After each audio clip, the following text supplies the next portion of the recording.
Hermanos, muy buenos días. Espero que estén teniendo una mañana bendecida en el Señor. Y siento, si es que estoy interrumpiéndole a alguien su feriado de hoy, 28 de julio, pero yo creo que es bueno tener nuestra sesión el día de hoy y dejarles al menos una mañana para que ustedes estudien en cuanto a su examen final. El día de mañana o hoy día más tarde grabaré otro video con algunos detalles sobre el examen final que ustedes deben tener la próxima semana, así como el ensayo que tienen que escribir y entregar el día del examen final. Pero en el día de hoy nos dedicaremos a hablar un poco más acerca sobre la carta de Efesios. Y el día de hoy quisiera hacer algo diferente, quisiera ir no solamente a través del material, sino también tocar algunos de los temas principales que no se han tocado en relación a la carta de Efesios. Y particularmente son temas que les van a ayudar en la predicación e interpretación del libro de Efesios. El libro de Efesios es un libro, uno de los libros más bellos de las cartas paulinas. Era sin duda, por ejemplo, el libro favorito de Juan Calvino en las cartas paulinas. Uno de los libros que más ha predicado también personas como Martin Lloyd-Jones o John Stott. Y sin duda es un libro que espero que haya sido de mucho beneficio para su vida y para sus ministerios. Les pido por favor que tengan su Biblia a la mano y quisiera por favor comenzar con un breve resumen de la carta de los Efesios. Efesios capítulo 1 comienza con un llamado a la alabanza de Dios. La carta comienza con los versos iniciales: Pablo, apóstol de Jesucristo, por la voluntad de Dios, a los santos y fieles en Cristo Jesús que están en Éfeso. Gracia y paz a vosotros, de Dios nuestro Padre y del Señor Jesucristo. Bendito sea el Dios y Padre de nuestro Señor Jesucristo, que nos bendijo con toda bendición espiritual en los lugares celestiales en Cristo, según nos escogió en Él, para alabanza de la gloria de su gracia. Dice el verso 6, para alabanza de la gloria de su gracia, con la cual, etcétera, etcétera. Y sin duda, hermanos, este llamado a la alabanza es algo que se repite a lo largo de todo el libro de Efesios. Pablo nos insta a alabar a Dios por sus riquezas en Cristo Jesús. Y la carta como un todo expone la alabanza que leemos a Dios por lo que Dios ha hecho en el mundo, pero principalmente por lo que Dios ha hecho en su iglesia a través de Cristo Jesús. Esto incluye la creación del mundo, la elección, la salvación, la reconciliación del mundo entero y la victoria sobre los poderes malignos. Solamente en el capítulo 1, 3 veces se nos insta a alabar a Dios. Esto es en el verso 6, para alabanza de la gloria de su gracia, con la cual nos hizo aceptos en el amado. En el verso 12 del capítulo 1 dice, a fin de que seamos para alabanza de su gloria, nosotros los que primeramente esperábamos en Cristo. En el verso 14 del capítulo 1, que es las arras de nuestra herencia hasta la redención de la posesión adquirida para alabanza de su gloria. Estas 3 veces que se menciona el hecho de alabar a Dios, en el verso 6, Pablo nos insta a alabar a Dios por su gracia en Cristo Jesús. En el verso 12 nos insta a alabar a Dios por haber sido predestinados y escogidos por el propósito de su gloria. Y finalmente en el verso 14 nos insta a alabar a Dios por la redención final y la redención de nuestro cuerpo en Cristo Jesús. Son las bendiciones pasadas que gozamos en Cristo, las bendiciones presentes que gozamos en Cristo y las bendiciones futuras que gozaremos en Cristo. Esto enmarca la totalidad de la vida del creyente. Es una vida de alabanza y debemos darle alabanza a Dios por esto. Todas estas bendiciones, Pablo continúa mencionando, se han llevado a cabo en los lugares celestiales. Es decir, es una esfera que trasciende la esfera de lo visible y trasciende la esfera de lo creado. Pero existe en Efesios una interrelación entre la esfera visible y la esfera invisible. Una interrelación entre el mundo espiritual y el mundo físico. Una interrelación, está intrínsecamente ligado lo que no se ve y lo que se ve. Y esto no solamente es en el área de la redención, sino en todo tema que expone Efesios, como vamos a ir viendo el día de hoy. Efesios 1:20, por ejemplo, menciona sobre la gracia de Dios, la cual operó en Cristo, resucitándole de los muertos y sentándole a su diestra en los lugares celestiales.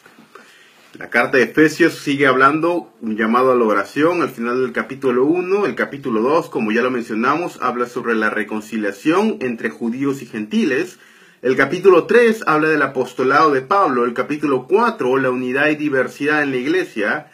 El final del capítulo 4, el capítulo 5, cómo esta unidad y diversidad y esta nueva vida tiene implicaciones en todas las relaciones interpersonales. Y luego termina Pablo hablando sobre la batalla espiritual en el capítulo 6, versos 10 en adelante. Y quisiera mencionar 2 puntos sobre esta lucha espiritual que no pude tratar muy profundamente la semana pasada. Pero 2 maneras como Pablo en la teología paulina menciona sobre lucha espiritual. En la primera cosa que debemos tener en cuenta, hermanos, es que en relación a guerra espiritual, una de las cosas primarias que Pablo enfatiza es que la manera como luchamos con Satanás es por no proveer para los deseos de la carne. Romanos 13:14 dice, sino vestíos del Señor Jesucristo y no proveáis para los deseos de la carne. Vez tras vez, cuando uno examina, por ejemplo, los libros puritanos u otros libros escritos hace algunos siglos, el punto de guerra espiritual está presente, pero se enfatiza de una manera diferente como se hace el día de hoy. Uno de los puntos centrales es el no proveer para los deseos de la carne. Lo que tenemos el día de hoy en relación a guerra espiritual es más un ritual de brujería, en algunos casos, y tiene más parecido con eso que realmente lo que la Biblia afirma de cómo llevar una lucha espiritual. ¿De qué se refiere Pablo cuando habla en relación a la lucha espiritual de no proveer para los deseos de la carne? Bueno, no se refiere a no proveer a los deseos naturales del cuerpo.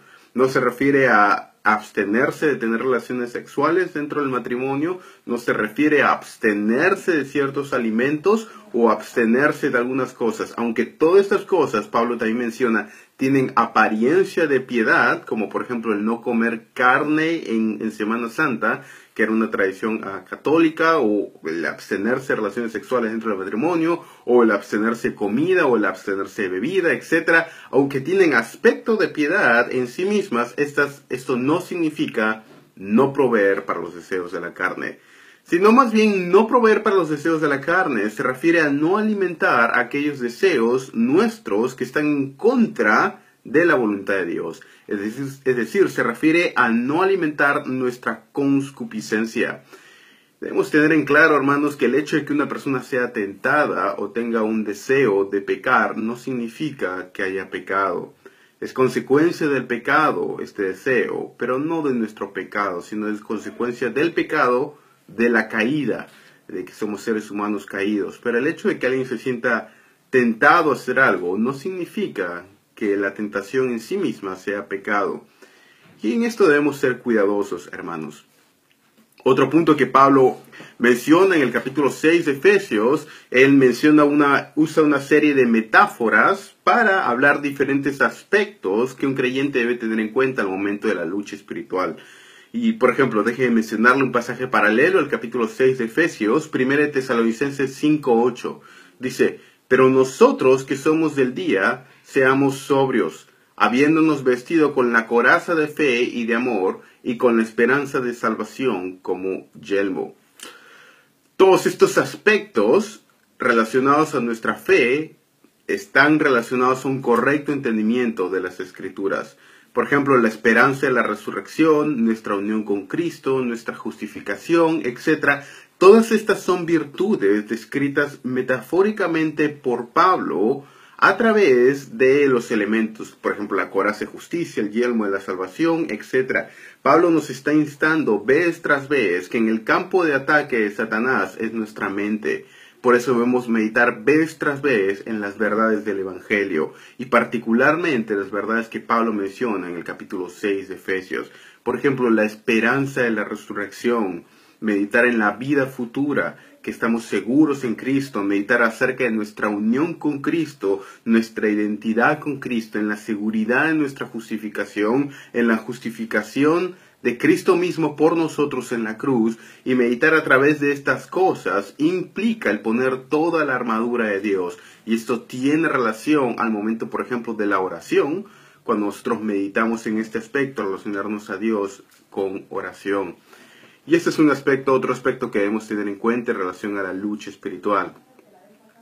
Algunos énfasis teológicos también de la carta, hermanos, es, por ejemplo, ya lo mencionamos, la parte de la adoración y la alabanza, que se menciona en el capítulo 1, pero solamente para mencionar también sobre este punto, hermanos, Efesios, Pablo produce una teología de rodillas, produce una teología que es expresada en adoración, una teología que fluye de la adoración, una teología que se alimenta de la adoración, y una adoración que alimenta a la teología. Doctrina y adoración están tan intrínsecamente ligadas en el libro de Efesios y en las cartas paulinas que son prácticamente dos caras de una misma moneda. No puede una existir sin la otra. Una adoración o una alabanza a Dios que no está basada en una teología sólida es blasfemia. Y al mismo tiempo una teología que no lleva a la adoración es diabólica. Como diría Juan Calvino, toda teología que no tiene a Dios como centro, a Cristo como centro, no solo es vana e inútil, sino también diabólica. Y eso es un punto importante, hermanos. A veces nosotros, en nuestros días, creo que existe una división entre lo que es la teología y la adoración. Esto no es el sentido escritural. La teología necesariamente debe llevarme a la adoración, y la adoración es lo que alimenta y lo que produce la teología. Y ese es el punto al que ahora quiero llegar, hermanos, judíos y gentiles. Y esto se enfatiza en el capítulo el capítulo 3 de Efesios, la diferencia o la unidad entre judíos y gentiles. La unidad entre judíos y gentiles en Efesios y en las cartas paulinas es un tema increíble, es un tema de suprema importancia. Es difícil disminuir la importancia que tiene la unidad judío-gentil en las cartas paulinas. Algunos teólogos, particularmente representantes de la nueva perspectiva en Pablo, como por ejemplo James Dunn, han llegado a afirmar que este tema, el tema de la unidad entre judío y gentil, es el tema principal, central de la teología de Pablo. Ciertamente es un tema de mucha importancia en la teología de Pablo, o la unidad judío-gentil, pero yo dudaría en decir que es el tema de mayor importancia.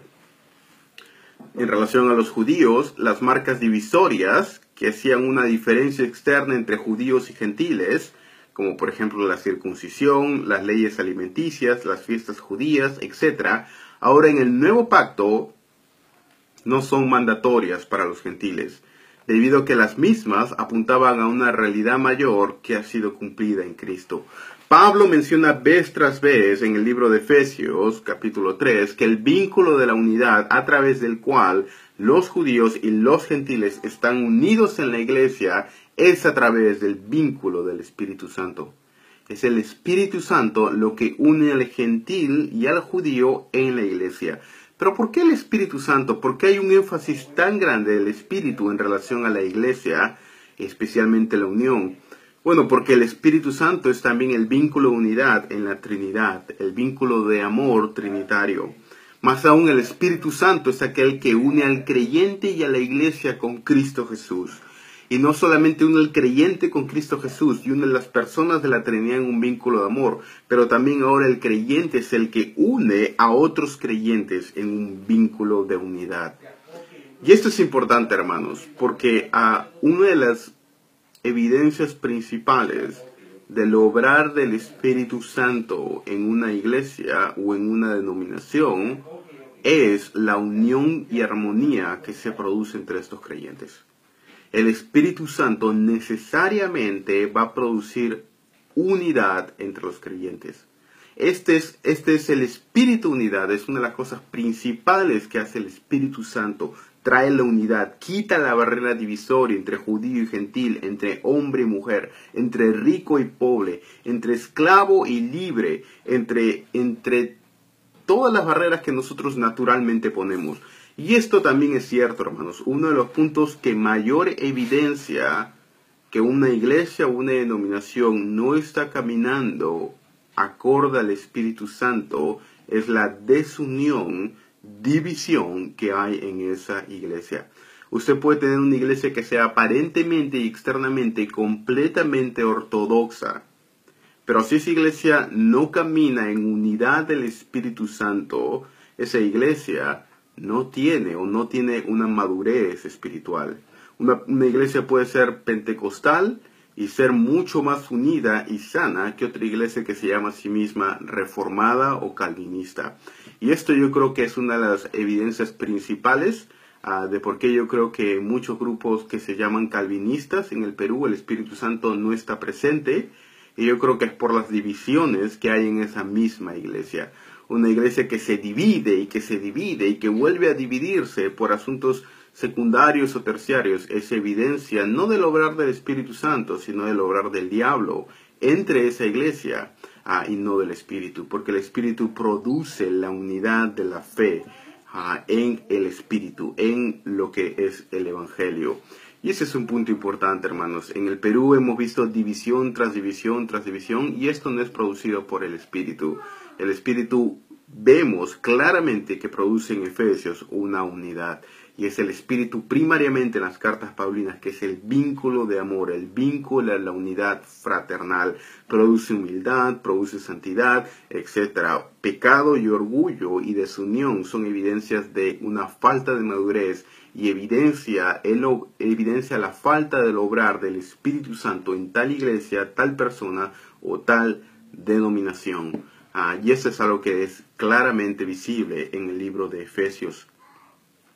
Otro punto que quisiera mencionar del libro de Efesios, que no lo he mencionado mucho, es el rol de la iglesia en relación a los apóstoles y Cristo.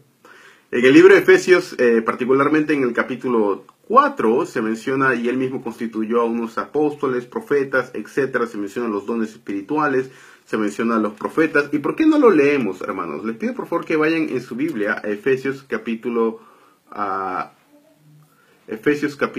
4, por favor. Vayan a Efesios capítulo 4. Dice, verso 11. Y él mismo constituyó a unos apóstoles, a otros profetas, a otros evangelistas, a otros pastores y maestros, a fin de perfeccionar a los santos para la obra del ministerio, para la edificación del cuerpo de Cristo, hasta que todos lleguemos a la unidad de la fe y del conocimiento del Hijo de Dios, a un varón perfecto, a la medida de la estatura de la plenitud de Cristo, para que ya no seamos niños fluctuantes, llevados por doquiera de todo viento de doctrina, por estratagema de hombres que para engañar emplean con astucia las artimañas del error, sino que siguiendo la verdad en amor, crezcamos en todo aquel que es la cabeza, esto es Cristo, y que en todo el cuerpo bien concertado y unido entre sí, por todas las coyunturas que se ayudan mutuamente, según la actividad propia de cada miembro, recibe su crecimiento para ir edificándose en amor. Quisiera hacer un excursus aquí sobre un tema que es importante en nuestro contexto, y es el tema de los apóstoles. La parte de lo que se conoce como apóstoles, el don de apóstol, el ministerio quíntuple, el don de profeta, etc. Muy independientemente si alguien que nos escucha acá tenga alguna postura en relación a los dones del Espíritu Santo, ya sea que una persona sea continuista, cesacionista, tercera ola, cuarta ola, o continuista, ¿no?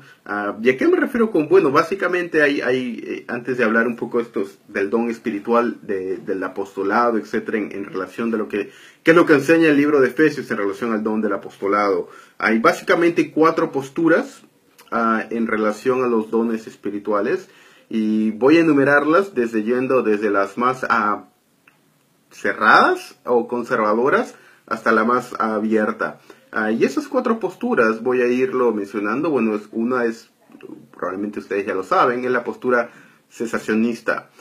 Dentro de la postura cesacionista hay diferentes variaciones, pero la postura cesacionista básicamente menciona que ciertos dones espirituales fueron dados para el contexto del primer siglo, o cuando Dios básicamente estaba haciendo la revelación del canon, y esto debido a que estos dones y señales sobrenaturales acompañaban el establecimiento del reino y la victoria de Cristo Jesús por sobre los poderes del diablo.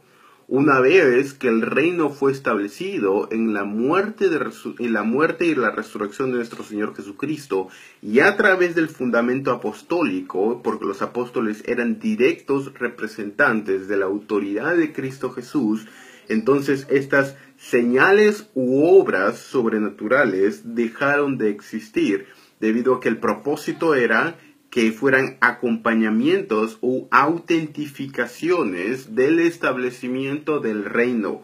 Ahora el reino ya está establecido, entonces estos dones o señales eran dones que acompañaban el establecimiento del reino.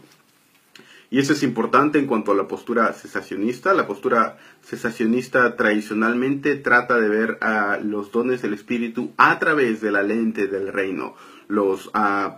Las señales sobrenaturales no eran señales de por sí, sino tenían el propósito para autentificar el establecimiento del reino. La postura cesacionista no niega que Dios pueda hacer milagros, no diga que Dios hace milagros el día de hoy, no niega que Dios, por ejemplo, pueda hacer un milagro de idiomas y personas hablen en lenguas sobrenaturales y se entiendan. Dios hace milagros, pero no hace milagreros. Y esto es lo principal en la postura cesacionista, ¿no? Dios puede dar una palabra revelatoria a una persona, pero Dios no hace a una persona. Dios puede dar una palabra profética, pero Dios no hace un profeta. Dios puede dar una obra de sanidad, pero Dios no hace un sanador. Dios puede dar, se dan cuenta, es como un evento que Dios actúa de acuerdo a su libre albedrío en lugar de depositar este poder en una persona. Y esto es lo que caracteriza a la postura cesacionista. A veces hay obviamente malinterpretaciones, como que el cesacionista no cree en los dones o no cree que Dios puede obrar milagros, etc. Pero esto es falso, ¿no? La mayoría de cesacionistas en la teología reformada, como B.B. Warfield o etcétera, han creído de esta manera, ¿no? Que Dios hace milagros, que Dios puede obrar un milagro de sanidad, que Dios obra milagros de sanidades, como ya lo mencioné. Dios obra sanidades, pero no hace sanadores en respuesta a la oración de su pueblo. Él puede sanar, Él puede obrar un milagro, etc. Y esa es la primera postura, ¿no? La postura cesacionista, que trata de verlo a través de los ojos del reino. La segunda postura es lo que se llama abierta pero cautelosa. Esta postura abierta pero cautelosa menciona que estos dones del Espíritu Santo depositados en una persona como tal, no hay manera de decir que han cesado. La Escritura no menciona que han cesado, y como no han cesado, puede haber la posibilidad de que estén vigentes el día de hoy o que no estén vigentes. No puedo afirmar que han cesado, por eso no puedo decir que ya han cesado. Es la postura abierta pero cautelosa. Y en esta postura abierta pero cautelosa, Dios puede, en algunos casos, cuando Él está obrando en misiones o en casos revelatorios, o cuando está entrando a un lugar completamente pagano, Dios puede depositar este don, particularmente el don de profecía. Entre algunos de estos dicen el don de profecía, el don de lenguas, el don de interpretación en una persona específica. Luego sigue lo que se le conoce como la postura continuista. La postura continuista es la postura más común entre los hermanos pentecostales. Y la postura continuista menciona que desde el establecimiento del reino en el Nuevo Testamento, estos dones y señales han acompañado a toda la historia de la Iglesia, habiendo una intensificación de los mismos en la segunda venida de Cristo Jesús. Hay obviamente diferentes subposturas, como dispensacionalista, que a veces le añaden otras cosas, etc. Pero básicamente la postura continuista menciona esto, que desde el establecimiento del reino, estos dones depositados en una persona, no en un evento, eso es lo que diferencia principalmente a un cesacionista, en una persona continúan hasta la época en la que el Señor Jesucristo regrese. Y finalmente está la postura de la nueva ola, o la postura carismática. La postura de la nueva ola, la postura carismática, es que estos dones habían disminuido o casi se habían anulado en la historia de la iglesia, pero ahora estamos viviendo en el último tiempo y hay un siglo, un avivamiento del Espíritu Santo que ha vuelto a redepositar estos dones en la iglesia y añadiéndole los mismos dones que habían en el primer siglo. La diferencia entre la postura continuista, que es la pentecostal, y la postura de la tercera ola, que es la carismática, es que la postura pentecostal mantiene que estos dones han estado vigentes durante toda la historia de la iglesia, mientras que la postura carismática dice usualmente que estos dones cesaron por 1900 años o algo, y en el último siglo se han avivado, porque estamos viviendo en el último tiempo. Interpretan las profecías de Oseas, de Joel, etcétera, como Dios trayendo avivamiento, y como había en el primer siglo. De ahí es que ellos se basan a hablar del ministerio quíntuple, que incluye profetas y apóstoles, porque es un reavivamiento de lo que había en el primer siglo. Es decir, usted no encuentra apóstoles en el siglo XVII, ellos dirían, no encuentra apóstoles en el siglo XVII porque esto había cesado en el siglo XVII. Pero ahora encuentra apóstoles, dirían los que creen esto, sí, porque ha habido un reavivamiento de lo que había en el primer siglo. ¿Qué es lo que enseña, habiendo delineado las posturas, ¿qué es lo que enseña entonces Efesios? Yendo netamente al texto de Efesios, ahora sí, en relación a apóstoles, profetas, etc. ¿Menciona esto el libro de Efesios? Bueno, yo creo que eso es importante para nuestro contexto, así que por eso me estoy tomando un tiempo en hacer este excursus sobre el don de profecía y apostolado en Efesios. Bueno, Pablo usa la palabra eclesia o iglesia en dos sentidos en sus epístolas. Ambos sentidos son claramente diferentes de acuerdo al contexto en el que se usan. En un sentido, Pablo usa la palabra iglesia, congregación o eclesia en griego para referirse a una congregación local. Esta congregación local se reúne en un ambiente geográfico específico, con creyentes particulares en un tiempo y cultura determinados. Este contexto de eclesía o iglesia es lo que llamaríamos una congregación local. Ahora, Pablo usa la palabra eclesía en otro sentido. Y en sus cartas a veces usa la palabra eclesía para referirse en relación a lo que se conoce como la iglesia universal. Esta distinción parte del concepto paulino, o es un tema macro-paulino, de que existe un grupo de personas o una iglesia celestial que la misma está reflejada en una iglesia terrenal.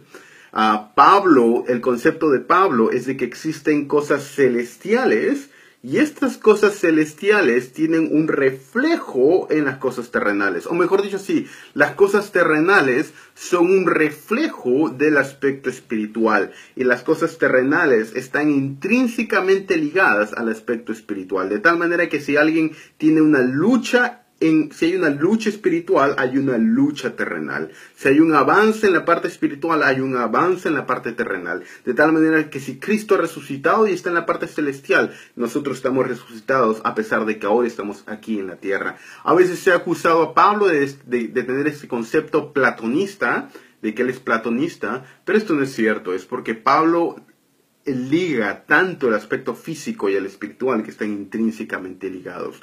Ahora, este es el macroconcepto del cual Pablo deriva dos tipos, por decirlo así, de iglesias o de congregaciones. Uno es la iglesia espiritual o universal y la otra es la iglesia local o física o material.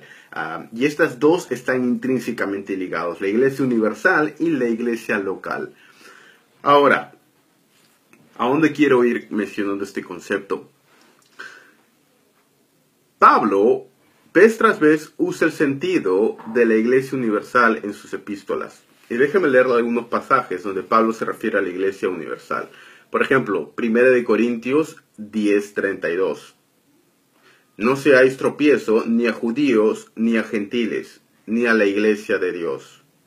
1 Corintios 12:28. Y a unos puso Dios en la iglesia, Primeramente apóstoles, luego profetas, lo tercero maestros, luego los que hacen milagros, después los que sanan, los que ayudan, los que administran, los que tienen don de lenguas. Primera de Corintios 15:9. Pues yo soy el más pequeño de los apóstoles, no digno de ser llamado apóstol, porque perseguí a la iglesia de Dios. Gálatas 1:13.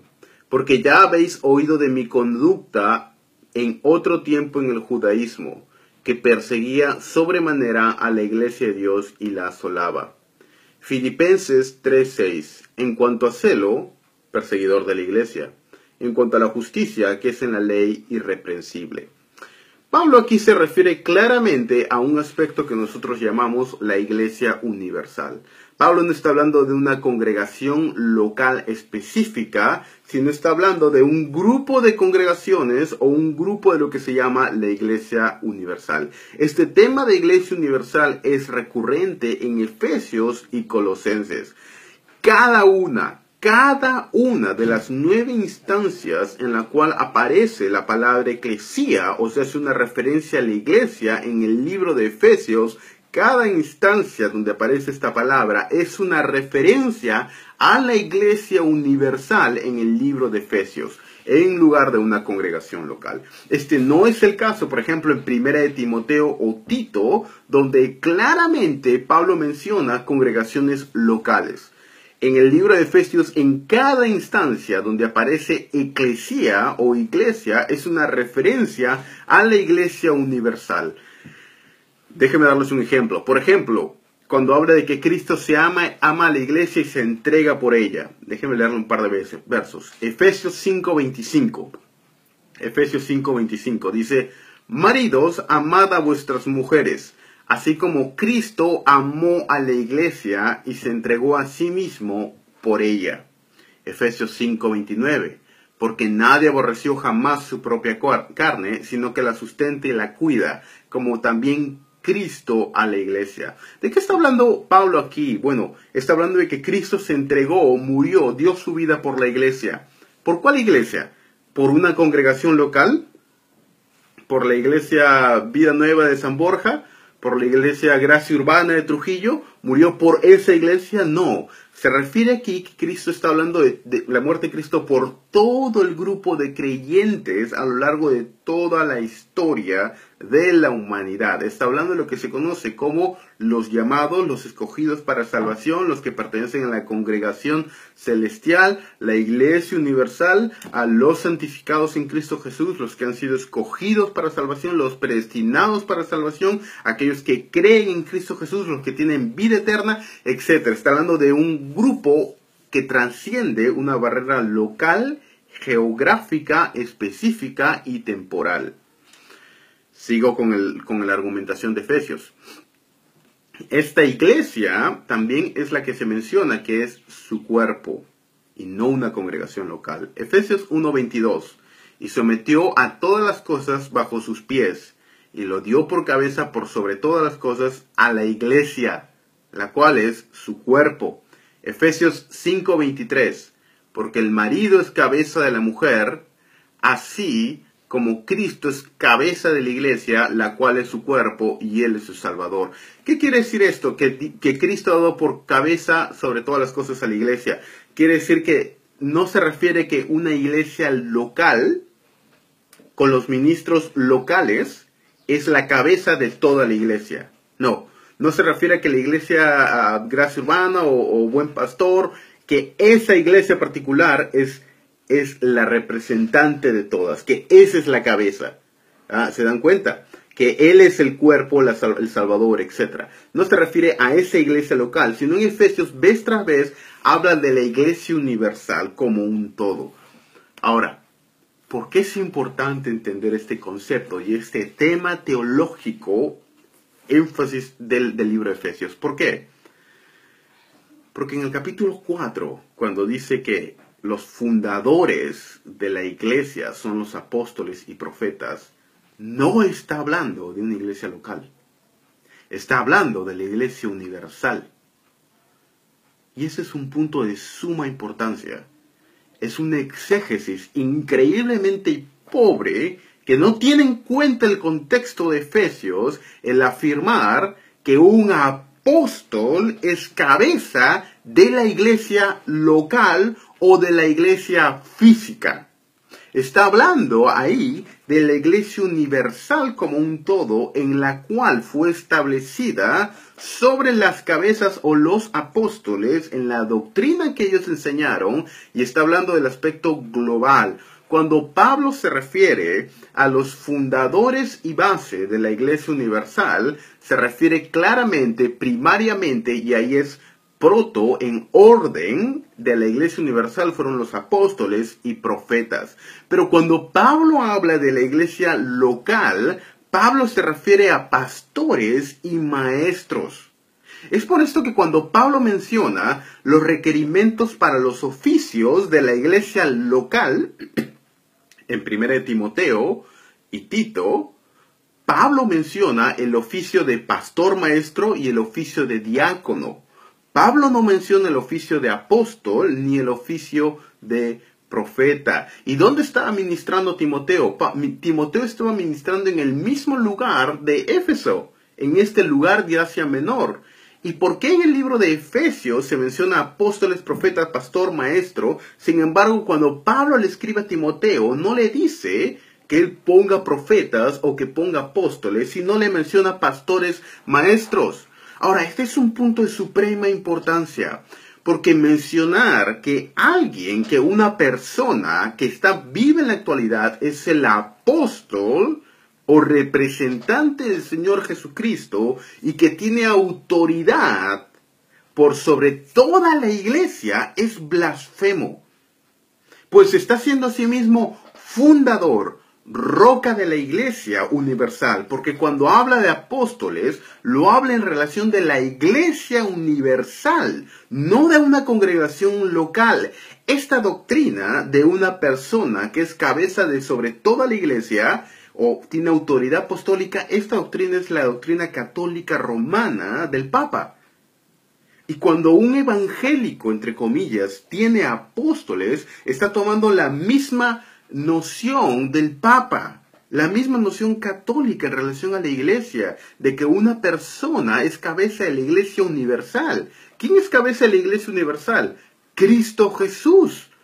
Cristo Jesús. Y Él estableció apóstoles a fin de que estos sean cabezas o fundadores de la iglesia universal de Cristo Jesús cuando estaban vivos. Pero luego de la iglesia local, ¿quién es cabeza de la iglesia local? ¿Quién es representante de la iglesia local? Bueno, son los pastores o pastor maestro. Ellos son los que son los representantes de la congregación local. ¿Y quiénes son los representantes de la congregación universal? Bueno, son los apóstoles. El libro Apocalipsis menciona que hemos sido fundados sobre los 12 cimientos de los apóstoles. Luego menciona también Apocalipsis las 12 tribus de Israel representadas por los 12 apóstoles, o las 12 puertas de Israel, del paraíso, etcétera, que son la fundación de los apóstoles. Ahora, esto es importante, hermanos, porque en Efesios se está refiriendo a la iglesia universal, no a la iglesia local. Y el argumentar de apóstoles de esto es una pésima exegesis. Es terrible. No tiene en cuenta el contexto, etc. Y por eso yo no puedo estar de acuerdo con la posición carismática de la tercera ola del ministerio quíntuple. Yo creo que si hablamos de las 4 posturas que ya mencioné, la postura cesacionista, la postura abierta pero cautelosa, la postura continuista y la postura de la tercera ola carismática, yo creo sinceramente que las primeras 3 posturas, yo personalmente creo firmemente en una postura, ahí estoy convencido de esta postura, he ido cambiando mis posturas a lo largo de los años. Yo comencé como cesacionista, luego me fui para la parte de abierto para cauteloso, luego terminé en la postura continuista para retomar nuevamente el cesacionismo el día de hoy. Mientras más estudio voy entendiendo de diferentes maneras. Pero yo creo que estas 3 posturas tienen un fundamento bíblico. Pero yo creo que cuando uno afirma la postura de la tercera ola del ministerio quíntuple o ministerio sextuple, yo creo que no tiene ninguna base escritural y es muy peligrosa. Yo no veo exegéticamente o evangélico cómo alguien puede afirmar esta postura. Eso es algo que yo estoy en contra. Yo creo que hay estos apóstoles como Guillermo Maldonado, etcétera, ejercen una autoridad que la Escritura no da. Yo creo que en cuanto al rol de profeta, yo creo que uno puede argumentar en la parte histórica también. Lo que se conoce como los padres apostólicos, que fueron los sucesores de los apóstoles, particularmente en el siglo II después de Cristo, como por ejemplo el pastor de Hermas o la Didache o la epístola a Clemente, por ejemplo, mencionan la parte del profeta. Ahora, la manera como fue entendido el profeta históricamente, y esto me refiero en el siglo I y el siglo II, si usted lee, por ejemplo, la trilogía de James Dunn, el cristianismo en sus orígenes, por ejemplo, y particularmente James Dunn en lugar de E.P. Sanders o N.T. Wright, porque James Dunn es un historiador del Nuevo Testamento, uno de los mejores historiadores, y ustedes fíjense en la manera cómo se entendía este don de profeta. El don de profeta estaba entendido como eran predicadores itinerantes que iban de congregación a congregación predicando las escrituras a una congregación y otra. Era un ministerio de predicador itinerante en contraposición a un ministerio de una persona en una iglesia local. Pero ambos, el profeta en un sentido, tenía que tener las mismas cualificaciones que un pastor, pero era un pastor itinerante. No era la parte de profecía como alguien revelatorio, que alguien revela algo extra o fuera del canon, sino una persona que daba una predicación o una exhortación basada en las escrituras en diferentes congregaciones.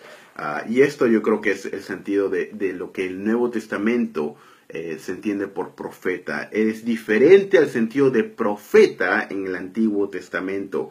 El sentido de profeta en el Antiguo Testamento yo creo que es algo diferente. Ahora, si es que alguien entiende el sentido de profeta de esta manera, como se entendía en el Nuevo Testamento y en el siglo I y como se menciona en los padres apostólicos, bueno, esto es diferente. Pero si alguien entiende el don de profeta como alguien que tiene una autoridad divina y que revela cosas por fuera de las escrituras, en lugar de actuando en las escrituras a través de la predicación, yo no estoy muy seguro si haya una evidencia para eso en el Nuevo Testamento, y no estoy seguro si es a eso a lo que se refiere Efesios capítulo 4 cuando habla de profetas. Yo creo que Pablo está hablando de otra cosa. Ahora, yo creo que sí, una persona cuando está predicando u otra, Dios puede darle una parte de un sentir profundo en su providencia de discernir algo, y esta persona puede llegar a una convicción muy certera de que una persona está en pecado u otra cosa. Esto, yo diría, es un don más relacionado con discernimiento que en el Nuevo Testamento con la parte apostólica. Perdón, profética. Entonces, ese era un pequeño excursus en relación a la parte de apóstoles, en relación a Efesios capítulo 4, hermanos. No sé si alguien de los que nos está escuchando cree en apóstoles el día de hoy, pero déjame decirte que los apóstoles no existen. Yo no creo en apóstoles, que yo creo que eso es cuando alguien quiere tomar o usurpar la autoridad de un apóstol, es un daño a la iglesia. Hermanos, solamente para mencionar algunas cosas de su material. Ustedes ya tienen el material ahí, ustedes pueden leerlo, estudiarlo, y bueno, yo quería solamente hacer este excursus el día de hoy para mencionar un poco de la alabanza, la adoración en el libro de Efesios, la unidad del vínculo de los creyentes a través del Espíritu Santo, y en tercer lugar, la parte de la guerra espiritual, y en cuarto lugar el excursus sobre la parte apostólica. Son estos 4 temas, yo creo que ayudan a entender el libro de Efesios en relación a la iglesia. Espero que haya sido útil, hermanos, en el estudio del libro de Efesios, y espero que ayude a algunos temas teológicos que hemos tocado del libro de Efesios. Ustedes tienen su material de lectura de Moclan. Ustedes tienen sus lecturas adicionales, etc. Quisiera mencionar solamente un verso, el verso de Efesios 1:10. Yo creo que es uno de los versos más importantes de la carta. Efesios 1:9 y 10. Dándonos a conocer el misterio de su voluntad, según su beneplácito, el cual se había propuesto en sí mismo de reunir todas las cosas en Cristo, en la dispensación del cumplimiento de los tiempos, así las que están en los cielos como las que están en la tierra. Ese yo creo que es un verso clave de Efesios, que enmarca parte del propósito de Efesios. Yo creo que es un verso digno de estudiar. Este verso habla de que todo será reunido en Cristo Jesús. Ha sido usado por partianos y liberales para a veces mencionar que va a haber una redención universal o que todas las personas serán salvas al final, o un universalismo.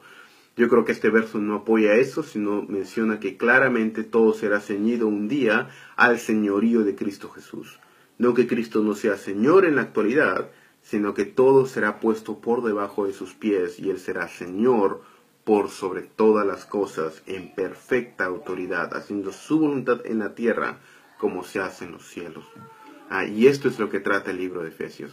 Dios haciendo su voluntad en la tierra como Él la hace en el cielo. Y el medio a través del cual Él ejecuta su voluntad, Él establece su reino, es a través de su iglesia. Nosotros somos el medio a través del cual la soberanía de Dios se ejecuta en la tierra. Dios es soberano, sí, pero Él ejecuta su soberanía, su soberano plan a través de la iglesia. No que Dios nos necesite, sino que Dios nos da el privilegio de ser usados por Él.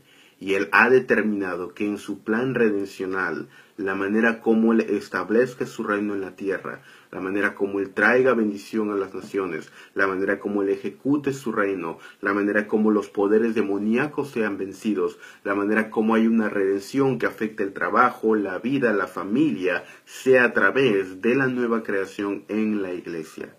Y esto es lo que enseña Efesios, hermanos. Nosotros estamos viviendo en el reino ya, pero todavía no ha sido establecido, pero lo será. Y en este ya, pero todavía no, tú como iglesia eres el medio, eres las manos de Dios en la tierra, trabajando Dios a través de ti para establecer su reino en tu hogar, en tu trabajo, en la sociedad, en tu iglesia y en todo el mundo. Que el Señor nos bendiga, hermanos, y que tengan un buen día en el Señor. Hasta luego.